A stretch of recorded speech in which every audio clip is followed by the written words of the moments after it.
After a couple of weeks of waiting, the tool set has finally arrived that I can use to rebuild my forks. So I'm very excited to get going on this.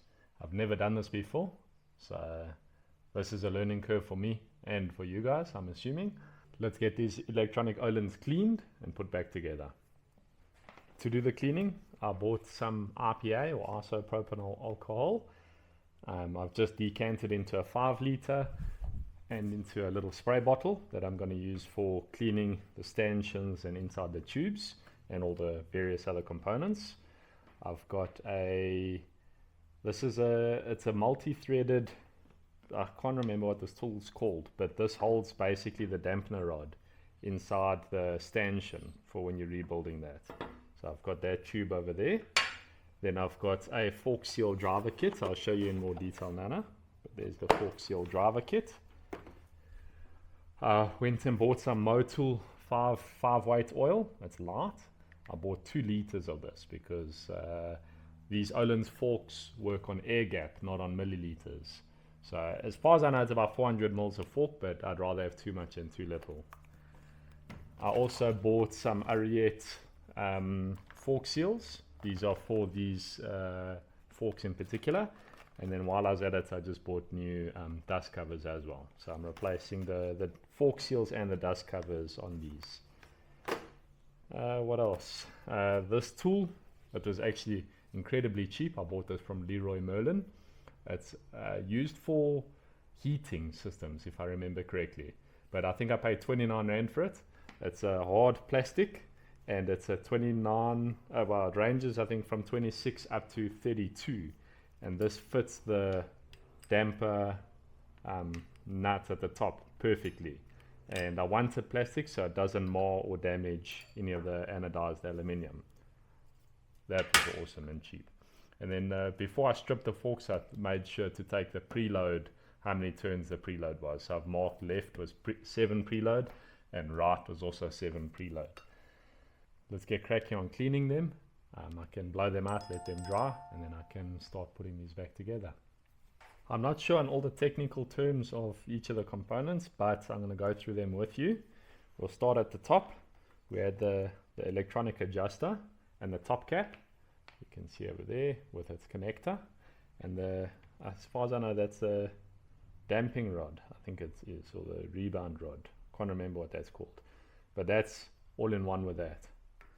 Then we had, after that, inside the tube, we had the top nut. Then we had the top spacer. We had the spring, like that. Then inside the spring was this sort of guide rod that was inside. At the bottom of the spring was this bottom spacer. That was all internal in the stanchion. Then we've got the stanchion with the rod and the plungers are inside. So you can see over there. That's threaded, and that little groove there is for the circlip, and that little circlip holds the spring guard down.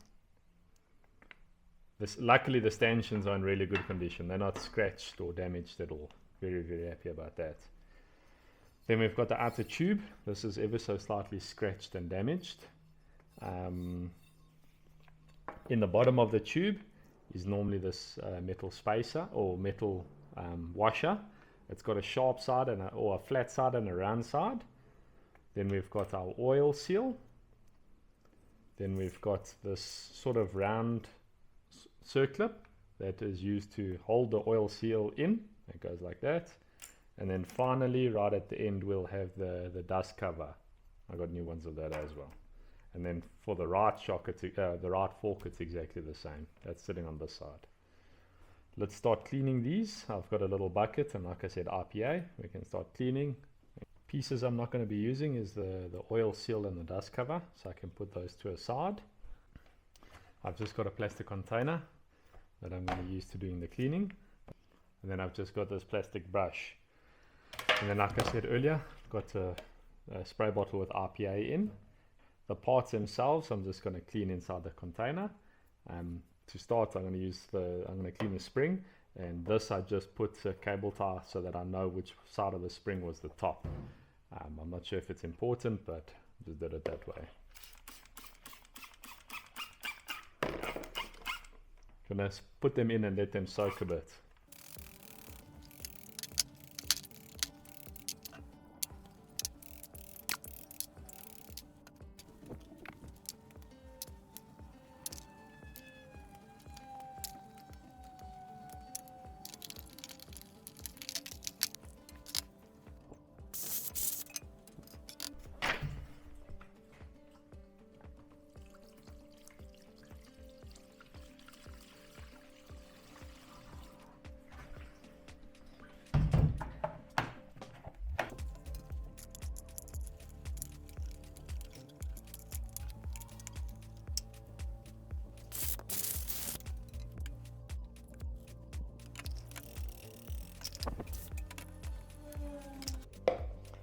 And the last bit to clean is going to be the stanchion.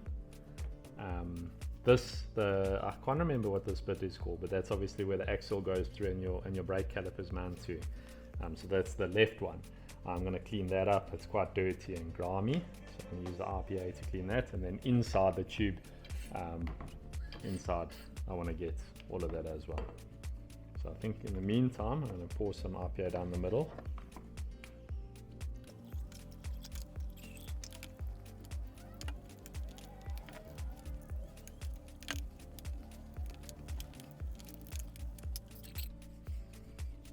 I'm gonna have to try use some degreaser on this stuff or some specialist cleaner, because this is not coming clean, but at least I know like all the oils and stuff is off of it. But that I can do once the bike's back together. As long as all the internals are clean and all the old oil residue is gone, I think we'll be good. I'm gonna set this aside for now and get ready to clean the right side forks.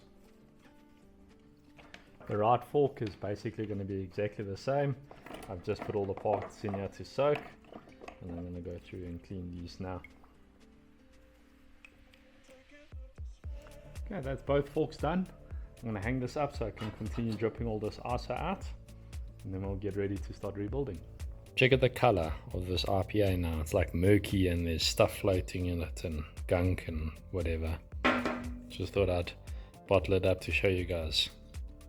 Thank goodness I've cleaned out with RPA. And then these are the seals that I'm using. This is the fork seal. You can see the part code over there. And then the dust cover, that part code over there. In the fork seal kit, there was the fork oil seal, and then well, two of those, one for left, one for right, and then a little packet of grease or lubricant. And then in the dust cover kit was two of those and also a little bit of lubricant. So I'm going to put some lubricant on the inside lip over here, and then we can get ready to put the seal back in the bottom of the fork. And then lastly, this is the fork seal driver kit that I bought. This came off Temu. It's adjustable sizes. So there's 45, 46 millimeter, there's 40, 41. If I remember correctly, I needed 43, so there's 42 and 43, and then you use those two pieces to go around that. Once those are clipped around the stanchions, and you use that as the weight to drive the seals in. But you'll have a look now. Take a bit of oil seal lubricant. Both of them are the same, so I'm going to just take a little bit of this. And we're going to put it on this inside lip of the oil seal.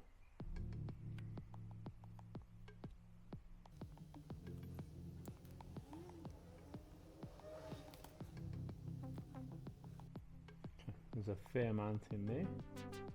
Let's do the other side. Okay, a little bit of a mess of it, but as long as there's sort of lubricant in that little cavity, you're fine.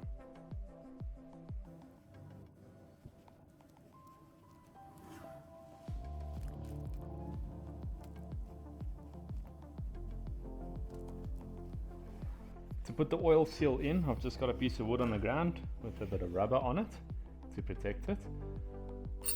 That washer's got to go in first, and then we can put the oil seal in. Okay, I've put that in now, and what I can do is grab the dust cover, slide that on the stanchion.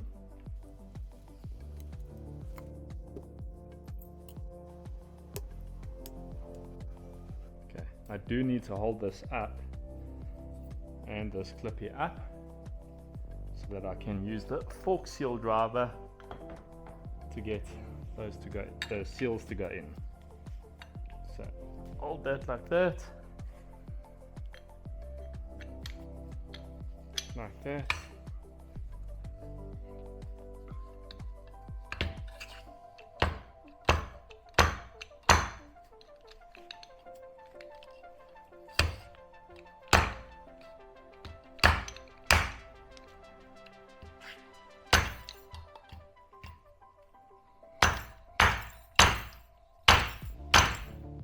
Just got to make sure that the seal goes all the way in.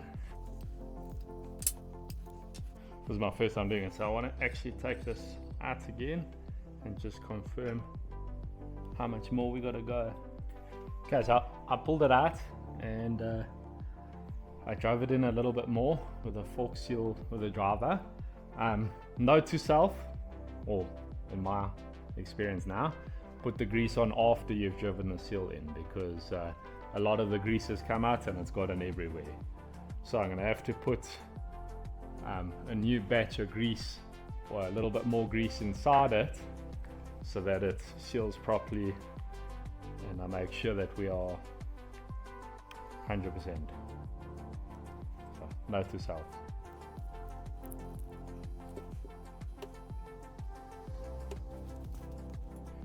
Same thing applies. We've got to put, oh actually I can do that now quickly. Can put this little metal clip back in. Make sure it's seated in the groove. Actually, let me show you quickly. If you have a look inside there, you can see the metal ring. Make sure it seats inside that groove. Up at the top here. Let me just show you properly. Inside that groove. You can see there. Put this back in.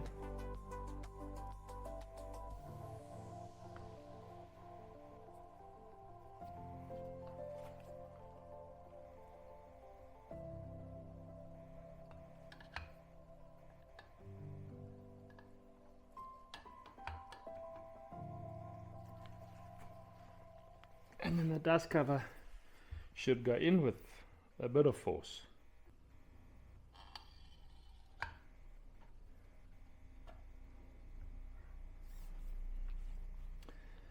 Okay, got that back together.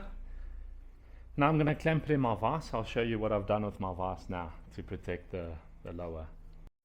This is just a little 4-inch vise, and what I've done is I've cut 2 pieces of aluminium profile, put them over the jaws to protect, or it's softer than the casting, and then a piece of rubber in between that, again to further protect the lower bit of my fork. So what I do is I put it in like that, and then I clamp that down. So once it's in there and nice, I can then just clamp this down.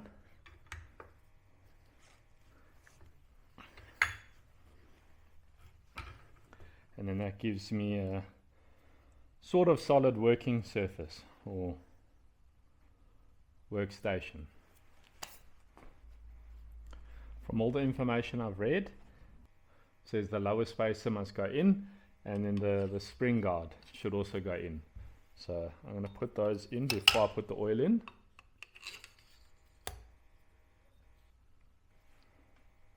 That we put on with that circlip from earlier.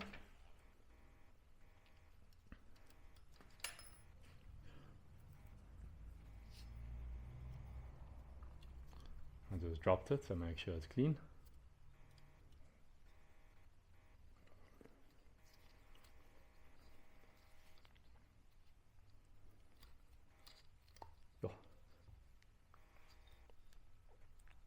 Yes, that is tight.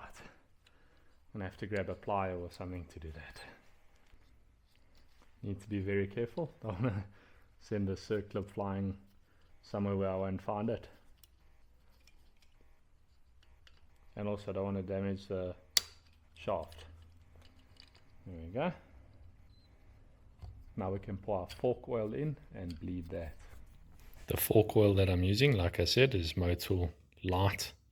It's 5 weight, so apparently very, very good fork oil.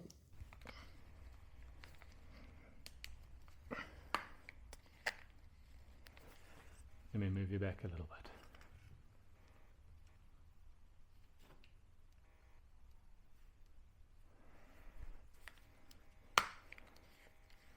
Sorry for working on the floor.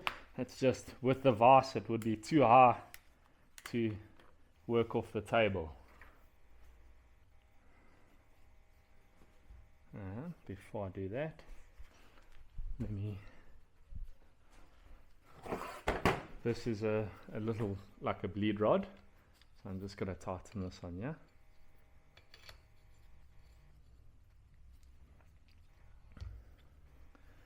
And then I can pour the fork oil in.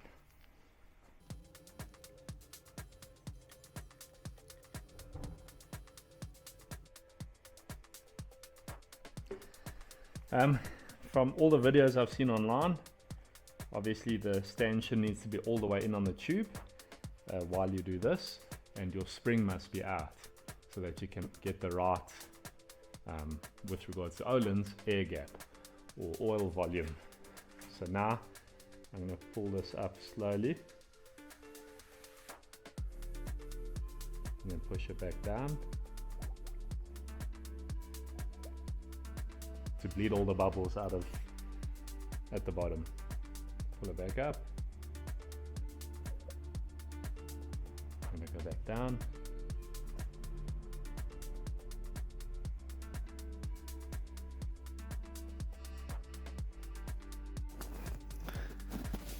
I'm going to try to see if you guys can see, but the oil comes up the top of the damper rod. I think it's called the damper rod. You see there? So on the inside of this there's a cutout. There you go. For the oil to come out. So as I'm doing that, it's bleeding all the air bubbles out the system. Very, very cool tool. And it was dirt cheap off Temu.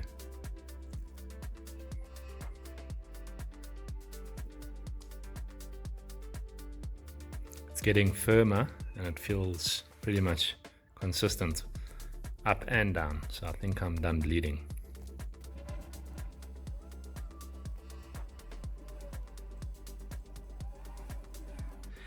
One thing I didn't show you guys was the air gap tool. So on this little pin is millimeter markings, starting off with 10, going all the way up to, I think it's like 300. I've set it to 160 over there, and I've verified with my ruler that that is 160 millimeters. And then you've got this syringe that you use to suck the fork oil out. So that's the air gap tool. Fairly simple to make. I just thought I'd buy one. Okay, pretty consistent up and down. So I think we're done bleeding all the air bubbles out. Next step is to measure our air gap. So I showed you this tool a little bit earlier. So let's stick this over the center, drop it inside. And then what I need to do now is hold this fuss and then pull on the syringe to suck all the excess oil out. And then as soon as you hear like gurgling or it's sucking air, we know we're at the right air gap then.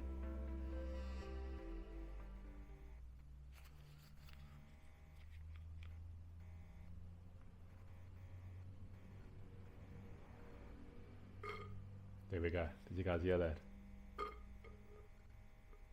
That tells me we're at 160 ml air gap on this fork.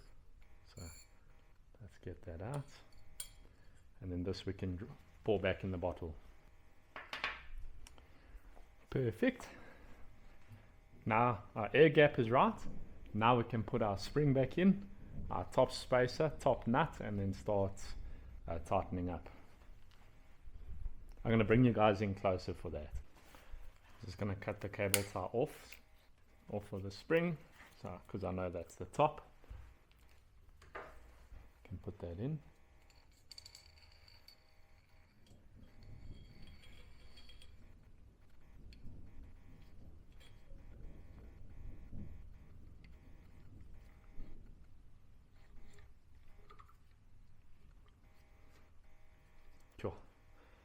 think this is gonna be a bit of a tough one, but we'll see.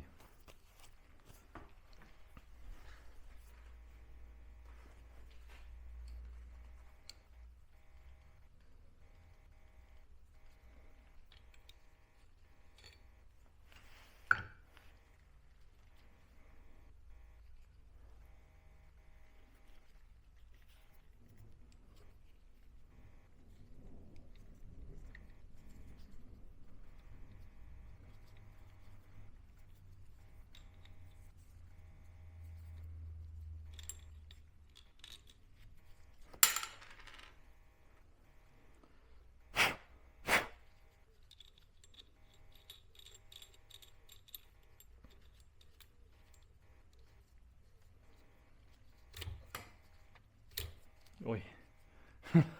With all this oil, it's quite slippery.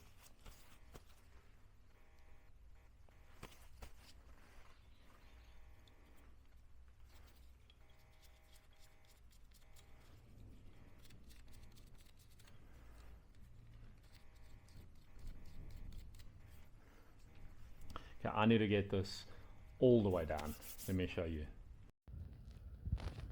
So I'm not sure if you can see, we've got the top spacer on, and I need to pull this down and tighten that top nut, or they call it a jam nut.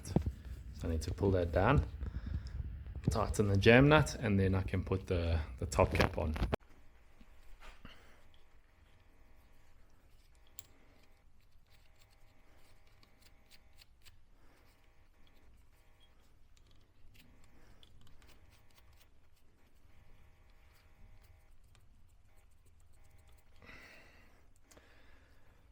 Definitely makes it easier being in the vase, because I can push like quite a bit more down.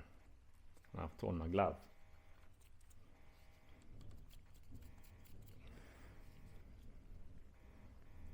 Let's see if it will stay tight if I try and...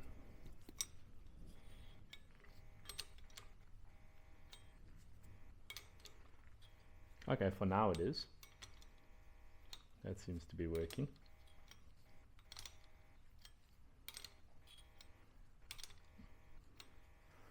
It's definitely not slipping in my fingers, because there's a grazed mark on the shaft, and I can see that that is not moving.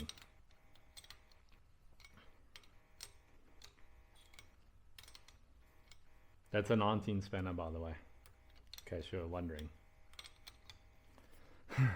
Sorry if I look all nervous and stuff, it's because I really am. Never done this before, as I've said 1,000 times, but I really wanted to try this, otherwise how else do I learn? So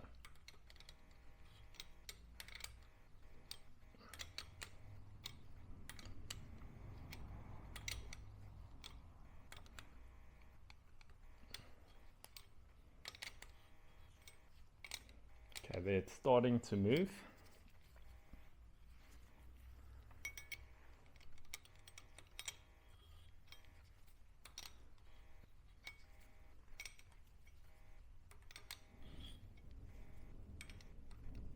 There we go. Okay, now let's get the rebound pin and the entire top cap on. There you can see it's threaded all the way on, all the way down. Now we can put the top cap.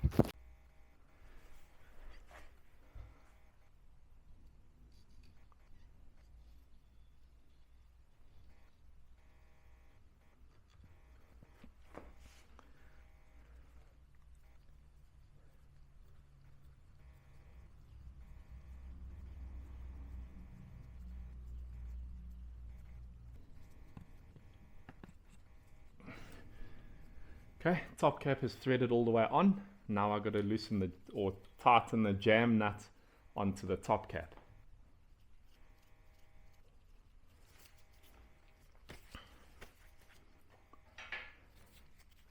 Let's put the spanner back on. Okay, and then like that. Then I need to tighten it up so that's towards each other.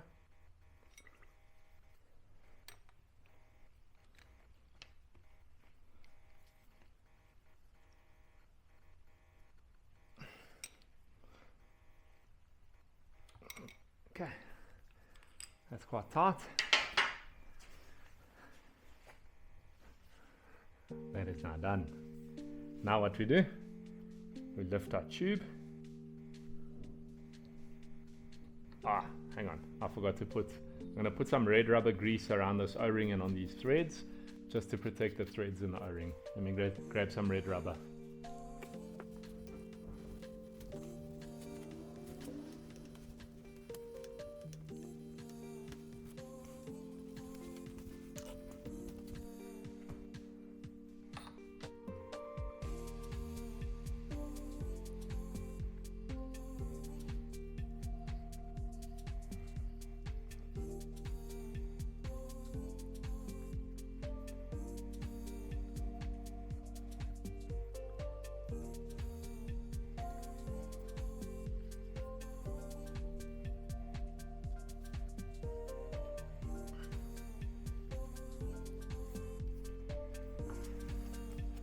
Okay, next step, and because I don't have this Ohlin's top cap tool, I had to make another plan. I borrowed this universal pin tool from my mate.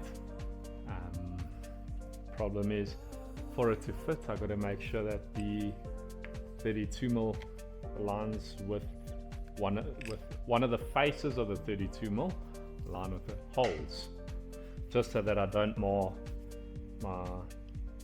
the blue nut. There we go. Very carefully, I'm going to tighten this up.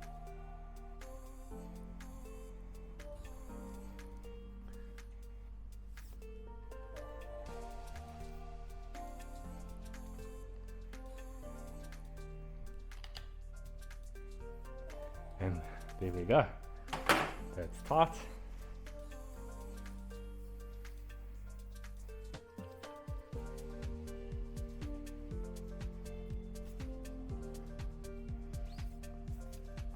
And the fork is rebuilt. Let's take it off and have a look.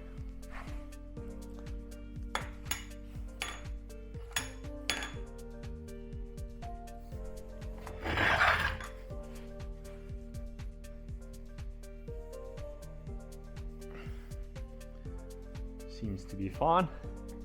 Got a microfiber cloth just to clean this excess grease on the stanchion.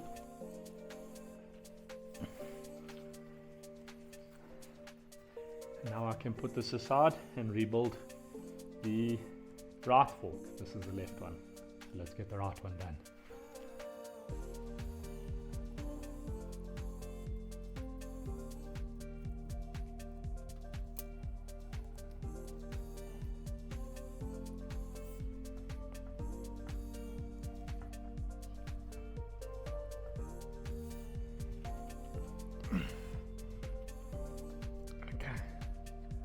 That's tight.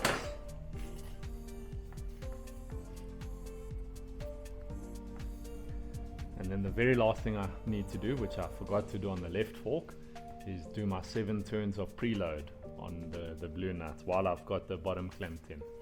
So let me do that quickly. Okay, with it facing, let's say you guys, it's gonna be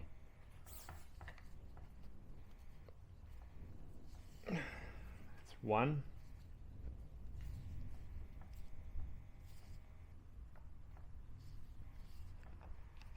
no, I'll have to, that's turning, I'll have to do this when I've got it clamped in the bark. I must remember that I haven't done preload. Let's test it.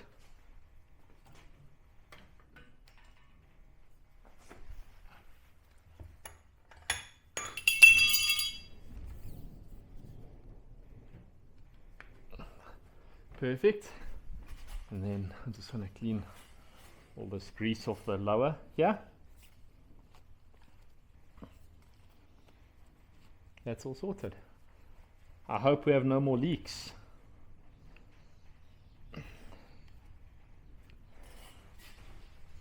So I'm currently over the moon. Today I've gone from having my forks look like this to looking like this.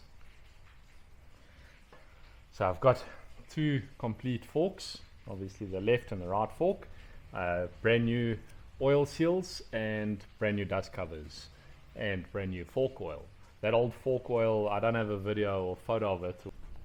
I must be honest, I learned a lot in doing this. I've never done a fork rebuild, so I was a bit blind going in, but I thoroughly enjoyed it. And I think for me what was more overwhelming was the fact that they are electronic Ohlins. I think I worked myself up too much in my head before I started, so it actually wasn't that bad. I thoroughly enjoyed it, although I didn't have all the tools to do it properly.